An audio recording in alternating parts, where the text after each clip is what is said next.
In this video, I'll give you my predictions for UFC St. Louis. As always, you can call me Kunith. Let's make some money this week. At the top of the card, Derrick Lewis fights Rodrigo Nascimento. Very intriguing heavyweight matchup. And before you freak out because there's DraftKings on the screen, hold up. I didn't have time to make the graphics, so I'm using DraftKings. It's like the OG days for those of you that have been rocking with me for a while. We didn't always have the graphics, people. But this is not a DraftKings video. We're not going to talk about lineups or DFS strategy. That'll be for final picks later in the week. Keep an eye out for that. But Derrick Lewis in the main event, he is our favorite, which is strange. It's strange because Rodrigo Nascimento has only been the underdog once in his career, while Derrick Lewis has been favored only once in his last 8 fights. And of course, the Black Beast is the knockout king of the UFC. He can win this fight at any point. He's as dangerous as anybody in the division. And when you look at this matchup against Nascimento, I do think that Derrick Lewis has a lot cleaner boxing, a lot faster hands, and I think overall he's a lot more athletic than Rodrigo Nascimento. He's got sneaky athleticism that I don't think he gets enough credit for, but he's definitely more athletic than the Brazilian this week. But on the other side, Rodrigo Nascimento is a lot younger. He's the more willing grappler out of the two, and that should make the biggest difference in this fight. I see a trip takedown against the cage. Getting to that clinch, Derrick Lewis will accept a bad position in the clinch more often than not, and I think that is going to make a huge difference here. Now, we all know that a younger Derrick Lewis is never out of a fight. He could be taken down, he could be losing minutes, but he can come from behind to win. We've seen him do that in the past, most famously against Alexander Volkov with that last second knockout. But at this stage in his career, I don't think that he's going to be as dangerous as he once was later in these fights. He's 1-4 in his last 5, and if you go through these, he was knocked out badly against Tai Tuivasa. He's then knocked out by Sergey Pavlovich in less than a minute. He was dominated and submitted in the first round by Sergey Spivak, and most recently, he lost a 5-round fight every round of a 5-round fight, nearly every second of a 5-round fight against Jailton Almeida. His only recent wins were that flying knee knockout over Pazau, which was sick, but it's probably the least likely outcome we will ever see in a Derrick Lewis fight. And a few years before that, he knocked out Chris Daukaus, but he ended his fight on a 4-fight losing streak, knocked out in all 4 losses. So I think that there's value on the younger man here because of his grappling edge, and I don't think that Derrick Lewis has looked all that good as of late. And as far as cardio goes, I do think that Derrick Lewis has better cardio, or at least will fight better tired than Nascimento will, because Nascimento will gas out in these fights. But I don't know if it gets extended, because I think that Nascimento is going to be able to get these takedowns, start wearing on Derrick Lewis, get to his back, and probably find a rear naked choke sometime in the 2nd round, maybe the 3rd round. He doesn't waste any time looking for these submissions. I think he starts looking for them right away, gets takedowns in the 1st round, and probably makes it real uncomfortable, and again finishes him in the 2nd or 3rd round. So give me the youth,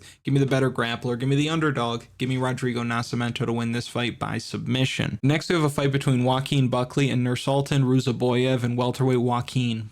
A problem. We said this last time when we were looking at the Vicente Luque fight, and we picked him to knock out Vicente Luque, and if he wins this week, he's going to move to 4-0 in the division. That recent win over Luque means a lot, and it's crazy to me how fickle MMA fans are, because I see people running to the internet, Luque's washed, he's a shell of himself, he sucks, he's dust. I don't think that's true. I think Joaquin Buckley came out there, put a pace on him, shocked him with his power, and got him out of there. He's looked fantastic at 170, but he's got a different animal on his hands this week with the white hot Nursulton Ruziboev. And you can say what you want about the SD Dumas fight, that he poked him in the eye and that's why he won so early in the fashion that he did. I would agree with you. The eye pokes loomed large, but you know what? You think he cares? You think that matters to Nursulton Ruziboev? Probably not. In his mind, that was the outcome no matter what, and he picks up another 1st round finish in the UFC. So his confidence is as high as it can be. He probably thinks, I got stone in these things, baby. I could be the champ. And there's a lot to like about him as well. He's huge for welterweight, and I know some people are thinking, how can he make 170 when he's 6'5" and he's fighting at middleweight? He's fought at 170 before recently, and he's never missed weight in his career. I think he's going to be fine. You don't see too many 6'5" welterweights walking around. We do actually have another one on this card though that we'll talk about later, but I think that size for this weight class is going to make him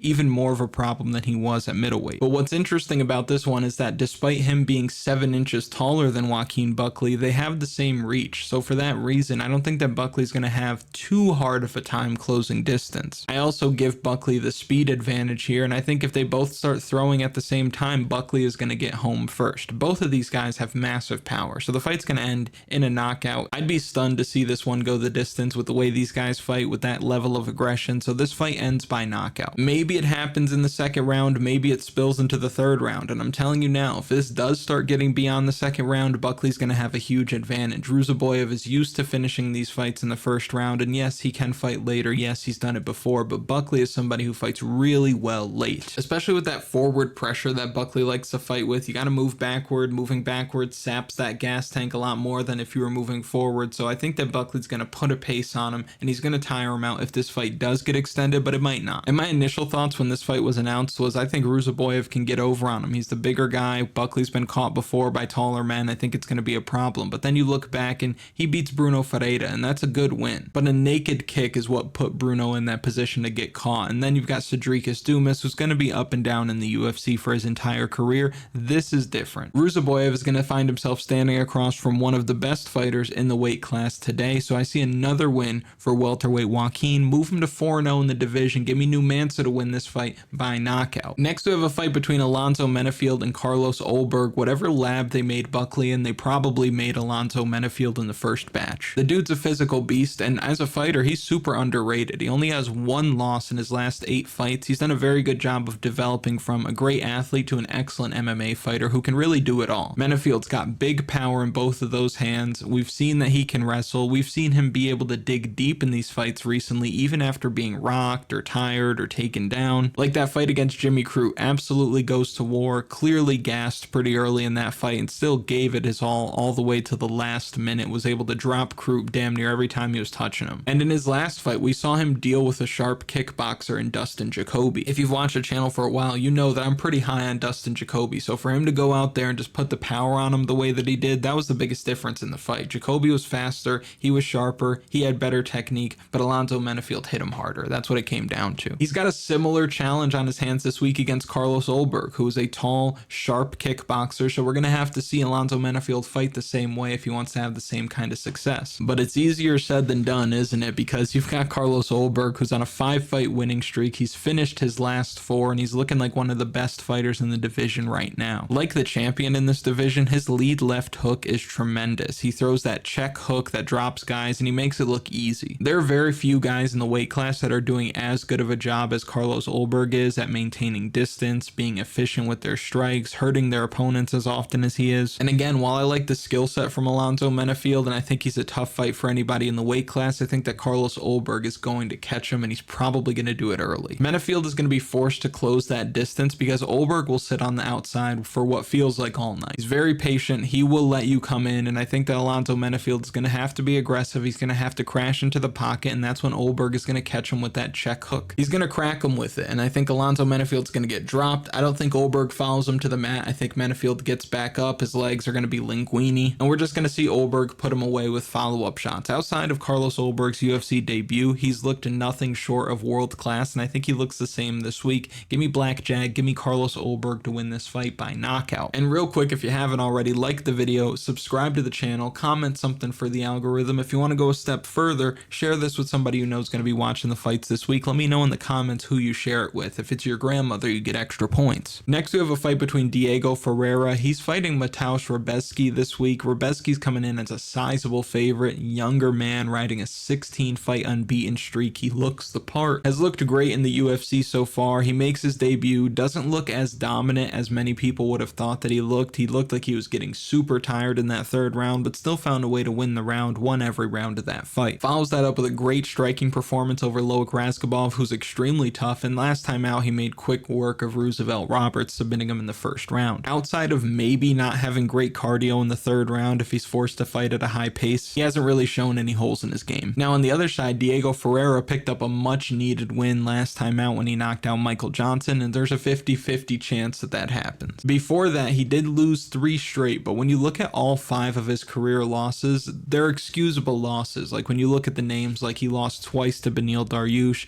lost to Dustin Poirier, Gregor Gillespie, the best fisherman in MMA, Mateusz Gamrot. Very, very few human beings are going to be able to fight those 5 men, or at least fight in those 5 fights and win all of them. Even if somebody were to win one of them, that would be impressive. And I think a 30-year-old Diego Ferreira would give Rębecki all types of problems, but today, at this age, they're at different points in their career. You've got Ferreira, who's been battling injury, taking time off, fighting elite guys throughout his career. He's been knocked out a few times. The cut to 155 pounds hasn't necessarily been an easy one for him. While Rębecki is in his fighting prime, 3-0 in the UFC, a champion coming into the promotion, hasn't really taken much damage throughout his career, and looks like a tough fight for anybody in the weight class right now. I'll take the favorite here. Not a surprise. You probably felt the same as you're looking at these fights, but give me the power, give me the wrestling, give me Mateusz Rębecki to win this fight by knockout. Next, we have a fight between Alex Caceres and Sean Woodson, two of some of the longest guys in the division, and this should be a striking affair from start to finish. If you've been a fan of the channel for a while, you know that we have the utmost respect for Alex Caceres on this channel. This man is a vet's vet. He's been around forever. This will be his 30th UFC fight. He's fought tons of top level guys, young, exciting prospects on their way up. If you need somebody to fight, Alex Caceres is the guy you call. And while the results haven't always gone his way, he typically does put a fun fight on each and every time. Now this fight should be no different, because on the other side, Sean Woodson is game and offers a lot of fun technique on the feet. Sean Woodson is a freak, and not in the Drake way. I mean that he's a physical freak because he's got the unrivaled size and length for the weight class. He's got sharp boxing. He's fighting in front of his people, his hometown of St. Louis this week. How can he lose? He can't. He can't lose. I expect his length, his timing, his accuracy to give Bruce Leroy all kinds of problems in this one. I think we see him cruise to a decision win. And Woodson earlier in his UFC career did struggle a bit with takedown defense. Alex Caceres is very tricky on the mat and might be able to have success taking this fight to the mat, but Woodson has shored up that takedown defense in recent fights. I think the best way from a betting perspective to approach this fight is by taking the over. Neither of these guys have tons of power. Alex Caceres has a granite chin. He's only been knocked out once in his very long, very high level career, and Woodson's going to do a good job of not really letting Caceres land anything clean on him with his movement, his length, his distance management. I do worry a bit about laying chalk on Woodson because he has had a lot of close fights. He does let moments slip away, and Alex Caceres is a vet. He's cagey as hell. He can find ways to win, but I do think that he'll rise to the occasion this week. I think that Woodson puts on a show. I think he picks apart Caceres over 3 rounds, just stays on the outside, does what he needs to do. Give me the sniper. Give me Sean Woodson to win this fight by decision. But again, the over is definitely the play. The over on the round prop will definitely be in the official betting article this week. We would have had a great official betting article last week if the judges got it right in the main event. A hill that I am fully prepared to die on is Steven Erceg winning rounds 2, 3, 4, and 5. I don't think that control for the last 90 seconds meant anything in the 5th round, but that's just me. When the scorecards were read 49-46, I thought, oh, Steven Erceg wins, nice. But that's just me. If you want the official betting article for the week, you can find that on KunithMMA.com. You can grab the total access package, $24.99. That's going to come with all the DFS resources as well, like the lineup optimizer, DFS strategy guide, projections, data model, things like that. A membership on KunithMMA.com is the best way to support the channel. Makes things a lot easier for me, being able to feed Oscar and such. So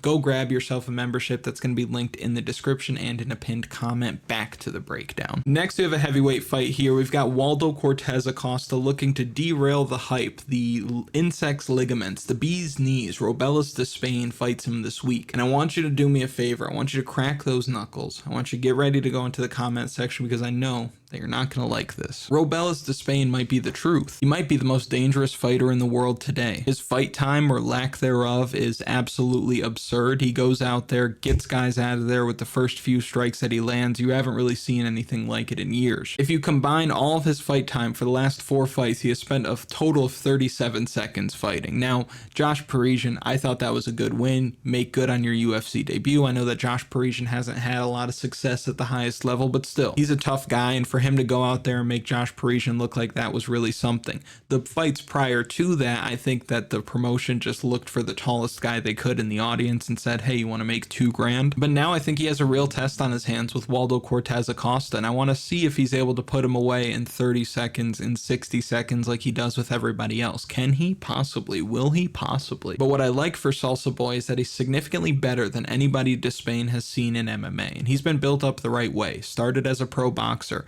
transitioned to MMA, fought for a few major promotions on the way up. Bellator, won the heavyweight title in LFA over a guy in Thomas Peterson who currently fights for the UFC. He picks up a first round knockout on Contender Series to get a contract to fight in the UFC, and since then has gone 4-1 in the promotion. And when you look at these individual performances, nothing has really jumped off the page to you. You don't look at Waldo Cortes-Acosta fights and think, wow, I'm seeing generational talent here. But what you do like, one thing that I found very interesting when I was doing my research and going back through his fights, he hasn't lost a third round. Being able to consistently win decisions and consistently win the third round, even in that fight against Pazau, his legs are getting chewed up and he ends up winning the third round of that fight. Being able to do that in the heavyweight division is rare, and I think that's the best quality that he has going for him this week. If he can weather that early storm, if this fight goes beyond the first round, he's absolutely going to win. Again, Robelis Despaigne has fought for 37 seconds in his last 4 fights, and that's crazy impressive, but it's scary if you want to bet on him, because imagine Cortes-Acosta just keeps it simple. High guard, jab, move, do that for the first 5 minutes. He will for sure be the fresher man going into the second round, because you've got Despaigne who's fighting super confident, throwing everything into these punches. He found himself on his back within the first 5 seconds of that fight against Josh Parisian. It's not because Parisian put him there, he put himself there because he threw a high kick, was off balance, and found himself on the mat immediately. Like Mauricio Huffy last week when he did that scissor kick over Jamie Malarkey, which, by the way, us as Americans,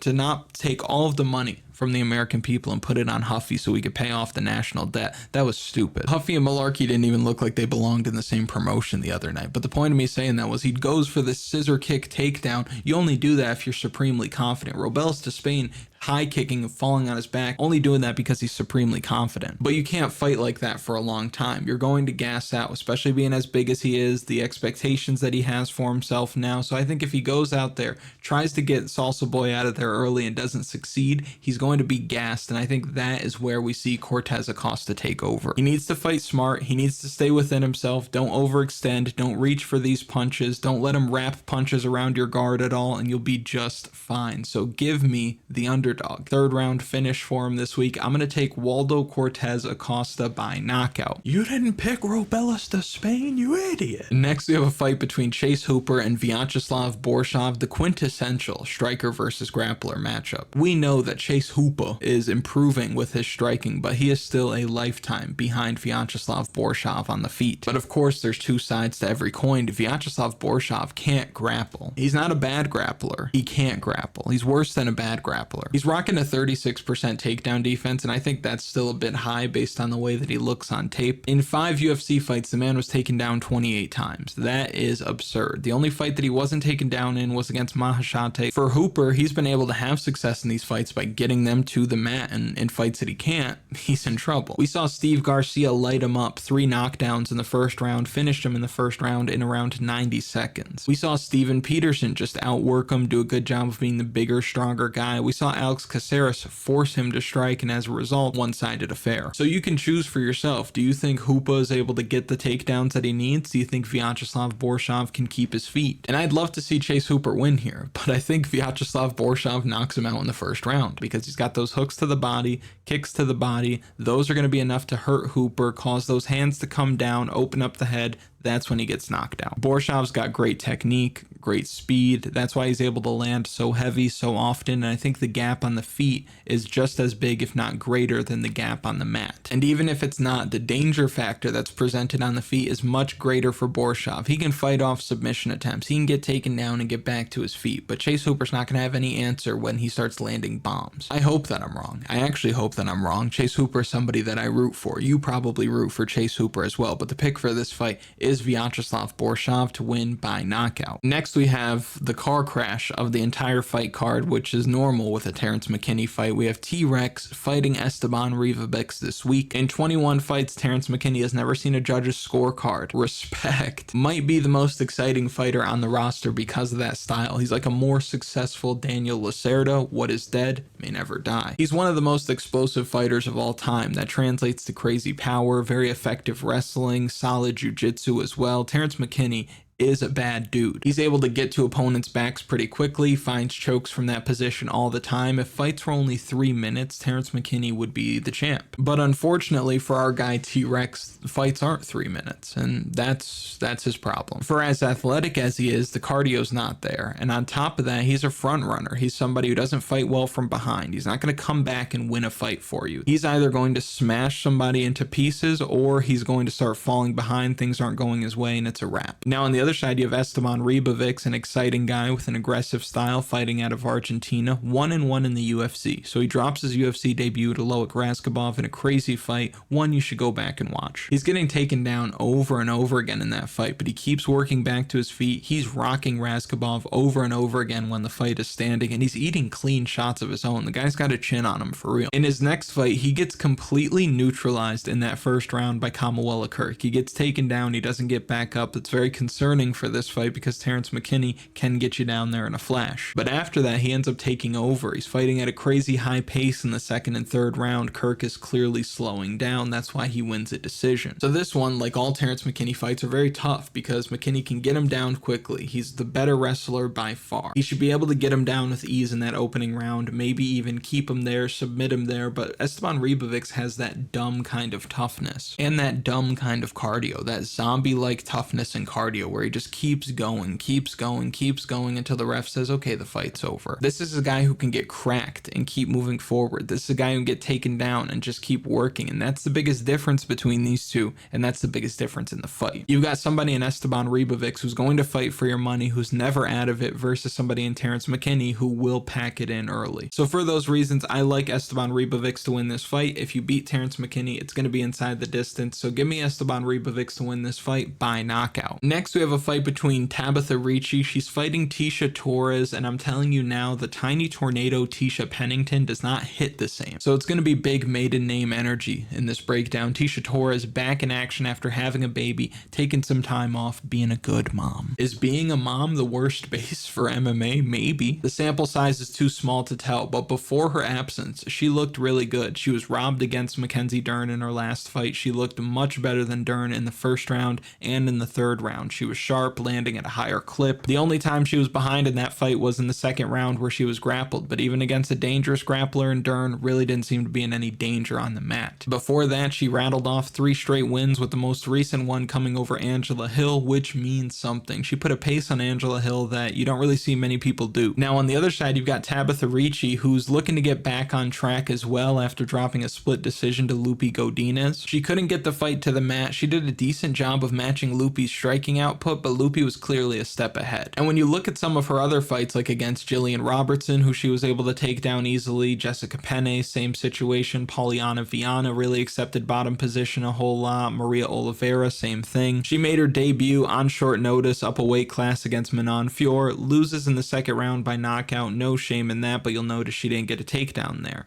So you'll notice in these two fights, against Fior, against Godinez, when she doesn't get a takedown, she's lost. I could see Tecia Torres keeping her feet this week, forcing Tabatha Ricci to strike, and for that reason, I think that Tecia Torres is going to cash as an underdog for us. And again, she's been out of competition for a while, but she has faced some of the best fighters in the division. She's never been finished. She's never even been dropped in the UFC. This fight will be close. It probably is going to be a split decision kind of fight because both of these fighters are going to stuff the other's takedowns. They're going to throw a lot of strikes. They're both going to land at a decent clip, but I expect Torres to have the striking edge because she's going to land with a bit more power. She's going to land with a bit more accuracy, and I think she's going to land a bit more strikes over 15 minutes. I like Tabatha Ricci a lot. She's done well for us on the channel. We picked Lupi to beat her last time out. We've had a pretty good read on Tabatha Ricci since she's come into the UFC. I'll take the underdog this week. Give me the tiny tornado Tecia Torres to win this fight by decision. Next, we have a fight you gotta love at 170 pounds. Trey Waters fighting Billy Goff. I'm excited to see Waters back in action. He cashed as an underdog for us in his UFC debut against Josh Quinlan. Like this fight against Goff, in that fight against Quinlan, you saw that Waters was the much taller guy, the much longer guy. He used that size and length the way a fighter's supposed to. He fought on the outside. He maintained his range where he was able to land on Quinlan, but Quinlan wasn't able to reach him. When Quinlan did close distance, we saw Trey the Truth just slide out of danger. Good head movement, good footwork, very slick performance, and just picked Quinlan apart over 3 rounds. Won every round on the judges' scorecard. Trey the Truth made good on his UFC debut as an underdog. Couldn't ask for a better performance performance, even took him down at one point. Now he has to deal with another powerful striker in Billy Goff, who's coming off of a knockout win of his own in his UFC debut over Kinoshita. Just a nasty, straight punch to the body, folded him up like an omelet, got him out of there. From what we've seen from Billy Goff, the man is a fucking dog. We saw him dropped in his Contender Series fight only for him to come back and win by knockout in that same round. One of the great round one fights you're going to see on Contender Series. You gotta love that toughness, you gotta love that grit, and he's going to lean on it in this fight. He'll be forced to, because he's going to eat a lot of shots on the way in, trying to close that long distance that Waters is able to maintain, because Waters is a sniper and he's going to make him pay for being aggressive. But Billy Goff's not worried about taking one to give one, and that's what you gotta like about a style like this. So Billy Goff does have a clear path to victory. Just make it ugly, make it a brawl, because I think he wins an ugly fight more than Trey Waters will, but Trey Waters is not only the bigger man, he has more ways to win. Waters has better grappling, he looked great in the third round of his UFC debut, so I see him being more poised in there. I think Goff's just going to go in there and try to take his head off. He's going to be the one pushing the pace, but Waters does a good job of taking what you give him, so I think he's going to pick him apart, maybe take him down here and there, do a good job of fighting at his range and fighting in a way that he feels comfortable. So give me the size, give me the length, give me the counter striking, give me the potential grappling upside, give me Trey the Truth to win this fight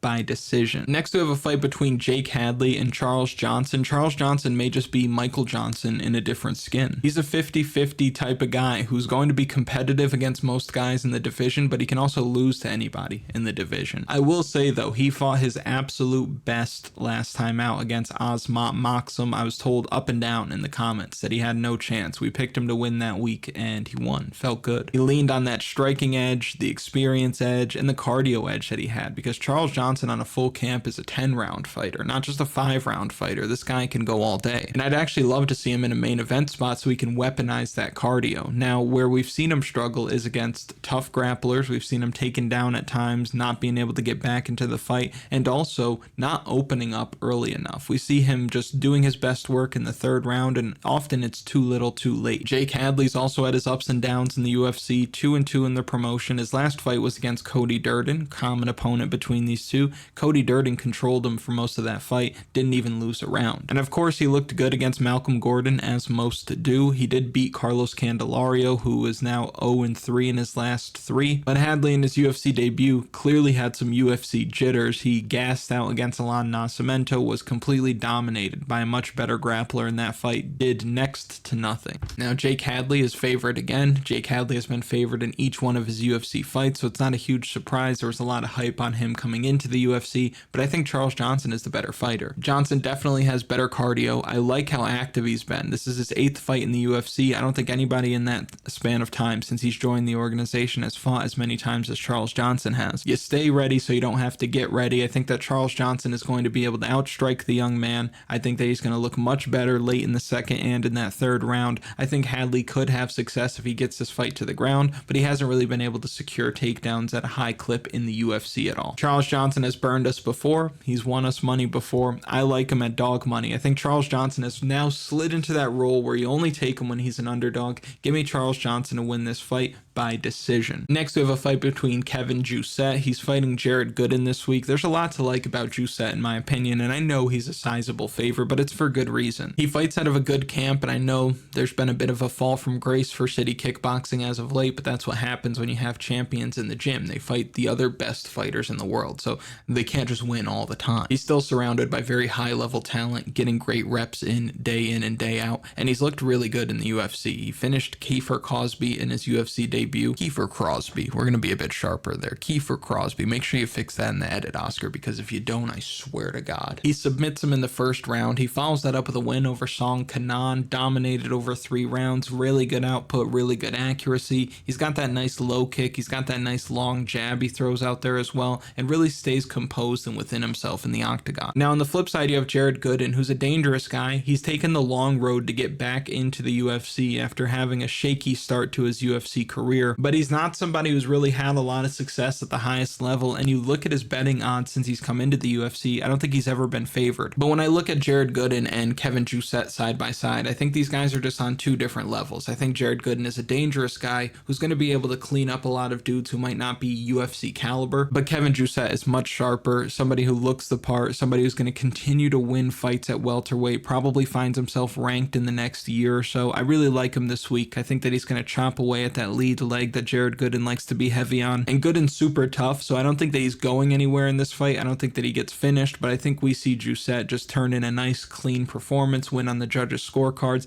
Give me Kevin Jousset to win this fight by decision. Next, we have a fight between JJ Aldrich fighting Veronica Hardy. I know Veronica Hardy has been the cat's pajamas lately. She's riding a 2-fight winning streak, looked good in both of those fights, fighting very intelligently, but I think that JJ Aldrich is better. You talk about being forged in the fire. Most of her UFC career has been what her professional MMA career has been. She's fought a lot of high-level competition along the way. And JJ Aldrich fights out of a good gym. She's getting good reps every day. She's somebody who's going to be able to defend takedowns if Veronica Hardy wants to take her down. I think that she's able to match the striking output as well. And you look at Veronica Hardy's run in the UFC, it's almost as if these two recent wins have made up for what she looked like from 2016 through 2020. You hear people talk about Bea Malecki like she's Brogan Walker or something, but she beat Juliana Miller, who physically does not look strong enough to be competing in the UFC. Jamie Lynn Horth doesn't look like somebody who's going to win a whole lot of fights in the UFC. And it really is not a whole issue of if she's beating fighters that are all that good. It's an issue of her losing to fighters that are probably closer to JJ Aldrich's level. And some of these fights were a while ago, so yes, she could have grown and improved as a mixed martial artist in that time, but I still think that JJ Aldrich is going to be a bit sharper. I think she's going to land a bit heavier when they are at range. I think she's going to be able to deny takedowns as well, and I think overall it's going to be a close fight, probably like the Ricci fight. It's going to be a split decision. Those are the picks for the week. JJ Aldrich by decision, if I didn't say that already. If you've made it to this point in the video, thank you so much for watching. I really do appreciate it. Make sure you like the video, subscribe to the channel, check out KunithMMA.com, and I'll see you later in the week for final picks. Let's go!